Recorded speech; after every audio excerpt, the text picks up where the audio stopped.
বন্ধুসকল, খেতিৰ পাতবিলাক যেতিয়া ভাঙি দিয়া হ'ল তেতিয়া গছৰ পাতবিলাক, কোমল পাতবিলাক যে ওপৰত আছে একদম পুৰা চিকচিকীয়া হৈ আছে।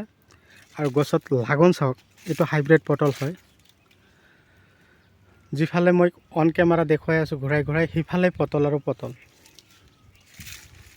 চাব পাৰিছে, কেৱল পটল আৰু পটল। যদি আপোনালোকে ভাবিছে এনেকুৱা ধৰণৰ পটলৰ খেতি কৰিম, আপোনালোকে তেনেহ'লে 7002163162 এইটো নম্বৰত হোৱাটছআপ কৰিব, যোগাযোগ কৰিব। চাব পাৰিছে পটল।